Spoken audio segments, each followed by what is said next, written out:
부동산 경매로 투자 수익 내는 방법, 요걸 내가 이렇게 9가지 이렇게 정리해 봤는데, 요거는 제가 지금까지 경매를 해 보면서 이렇게 하는 게 투자해서 성공해서 돈을 벌 수 있는 그런 것들이더라 라고 해서 이제 적어 놓은 건데, 한번 보시면요. 첫 번째, 목표가 나를 이끈다. 현실적으로 달성할 수 있는 계획을 세우자. 포기하지 않고 꾸준히 실행한다. 그리고 나서 목표를 도달한다. 뭐든지 내가 계획이 있어야 되거든요. 여러분들이 경매를 배우는 것도 목표를 갖고 오신 거예요. 나는 그러면 경매 배워서 뭘 해야지. 아니 그냥 배워서 뭐 내 집 마련을 해야지. 아니면 그냥 배워둬야지. 뭐 여러 가지가 있으실 거예요. 근데 내가 내 집 마련을 하겠다. 아니면 투자로 내가 5천만 원 있는데 이걸 투자를 해서 좀 돈을 불려보겠다. 이런 목적을 가지셨을 거예요. 그럼 거기에 목적이 있으면, 목표가 있으면 계획을 좀 구체적으로 세우셔요. 구체적으로. 그러면 현실적으로 달성할 수 있어야 돼. 내가 5천만 원이 있는데 좀 더 가능하지 않은 금액대를 본다거나, 그리고 내가 좀 낙찰받기 어려운 걸 자꾸 하시려고 한다거나, 현실적으로 좀 안 맞죠. 예.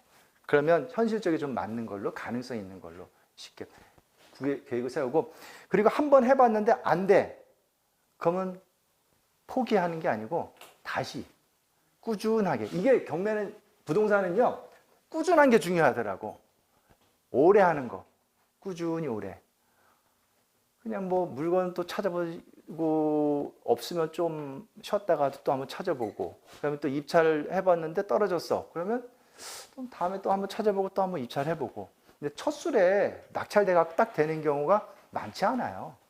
낙찰받기 좀 쉽지 않거든요. 물론 잘 되는 사람도 있지만 그 한두 번 해갖고 뭐 다 되면 누구나 다 하죠.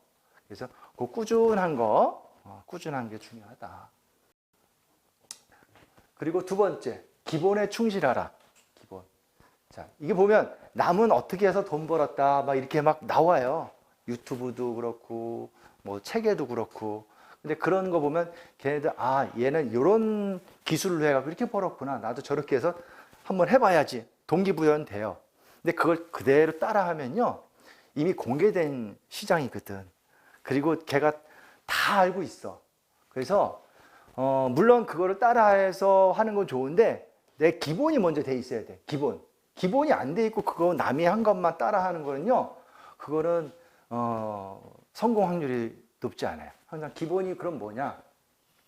기초 공부 우리가 좀 하시고요. 기초 공부 하시고, 남들이 알고 있는 정보하고 기본적인 것 있죠. 그거 뭐 다 알고 있어. 나도 그거 내용 알고 있는데 뭐 이래도 그거를 정리를 해서 내가 기본적으로 내 것으로, 남들이 알고 있는 기본적인 이론과 투자 지식, 기본적인 걸 내가 알고 있어야 되고. 자, 기초 공부. 그리고 나서 남이 어떻게 벌었다 이런 것들 해서 따라 해보는 거. 기본에 충실하라. 먼저 더 싸게 사서 올랐을 때 판다. 자, 다섯 번째, 투자 자금, 시드머니라 그래요. 투자금을 준비하고 꾸준히 물건을 찾아라. 여러분들이 투자를 하기 위해서는 사실 투자금이 필요한데, 내가 투자금이 얼마 있는지는 여러분들을 지갑을 열어보지 않아서 몰라요. 그러나 본인들은 알고 있죠. 그래서 경매를 얼마 정도의 투자금이 있으면은 투자를 할 수 있냐라고 이제 물어보시는 분이 많이 계시는데, 제가 이제 말씀드린 거는 최소 그래도 한 3천만 원, 최소 3천만 원 정도 갖고 투자하시면 하실 수 있다. 그러면 물건 금액이 거기에 이제 맞춰서 했는데 3천만 원짜리 하는 게 아니고, 대출을 받는 걸 가정을 해서 낙찰가의 80% 대출을 받으니까 대출금 플러스 내 금액, 이렇게 계산하시면 되는 거예요. 거기에 물건을 찾으시면. 그래서 또 이제 여유가 있으시면 좀 범위를 좀 넓은 걸로 이렇게 하시고, 3천만 원이 안 되는데요. 그러면 그 밑에 것도 하실 수가 있어요. 가만히 보면 500만 원짜리도 경매를 하실 수가 있어요. 500만 원. 200만 원도 가능해요. 그게 경매인데, 지방에 땅들 보시면요, 500만 원 이하짜리 땅 많아요. 지분들도 많고. 그리고 또 미리 잠깐 말씀드리면 빌라가 강서구 같은 거 보면요. 감정이 1억인데 막 1,000만 원 밑으로 떨어진 것들이 있어요. 그죠? 그런 물건들이 있어. 그럼 왜 그러냐면 내가 그 물건을 샀을 때 임차인의 보증금을 많이 물어줘야 되기 때문에 안 사는 거야. 그런데 좀 고수들은요. 보증금을 물어주더라도 자, 이거 내가 1,000만 원 밑으로 떨어졌어. 예를 들어서 감정가가 1억인데 여기 임차인의 보증금이 7천만 원이 들어있어.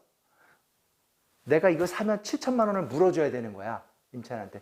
근데 1,000만 원 밑으로 떨어져서 최저가가 500만 원이에요. 500만 원에 낙찰을 받아요. 낙찰을 받아. 500만 원에. 그럼 난 이 집을 500만 원 주고 산 거야. 그죠? 근데 얘 7천만 원을 줘야지 내보낼 수가 있어. 얘를. 그럼 합의 내가 7,500 주고 산 거예요. 그래도 사. 난 내 적은 금액으로 살 수 있다는 거예요. 사고. 그럼 7천만 원 어떻게 돌려줄 건데? 대출? 대출 받아서 해도 할 수 있겠지만 대출 잘 안 해주니까 새로 전세입자를 구려. 7천만 원 세입자 들여서 보내주면 돼. 그러면 난 500만 원 주고 내 집을 산 거예요. 그죠? 그러니까 그 전세를 금액을 맞출 수 있는지 한번 생각해 보면 되겠죠? 그런 물건들. 그럼 난 1,000만 원 밑으로도 살 수 있는 물건들이 있는 거야. 빌라를. 이해되시죠? 예. 그러면 저는 그래. 그러면 여러분들이 돈이 얼마 있든지 간에 한번 도전을 해보시는 거예요. 작으면 작은 대로, 거기를 크면 큰 대로 도전을 해보시는 거.